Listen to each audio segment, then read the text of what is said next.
অংশ নিতে হবে। বেশ, আমরা তো এখন জানি যে অত্যাবশ্যকীয় উপাদান কাকে বলে। চলুন এবার এই উপাদানগুলোকে একটা সত্যিকারের রান্নার বইয়ের মতো করে ভাগ করে ফেলি।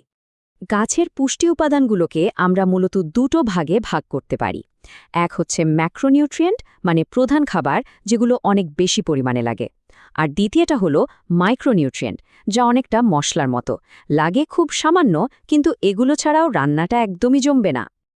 এখন এই স্লাইডের সবচেয়ে অবাক করা ব্যাপারটা কি জানেন? আমরা এতক্ষণ ধরে খনিজ পদার্থ নিয়ে কথা বলছি, কিন্তু গাছের শরীরের প্রায় ৯৫ ভাগই কিন্তু তৈরি হয় বাতাস আর পানি থেকে পাওয়া কার্বন, হাইড্রোজেন আর অক্সিজেন দিয়ে। মাটি থেকে পাওয়া খনিজ তো মাত্র ৫%। কিন্তু এই সামান্য ৫%ই ঠিক করে দেয় যে গাছটা বাঁচবে নাকি মরে যাবে, ভাবা যায়? ম্যাক্রোনিউট্রিয়েন্ট বা প্রধান খাবারের দলে যারা আছে তাদের মধ্যে সবচেয়ে গুরুত্বপূর্ণ হল নাইট্রোজেন, ফসফরাস আর পটাশিয়াম। আমরা সংক্ষেপে এদেরকে বলি এনপিকে। এছাড়া ক্যালসিয়াম, ম্যাগনেসিয়াম আর সালফারও এই দলেই পড়ে।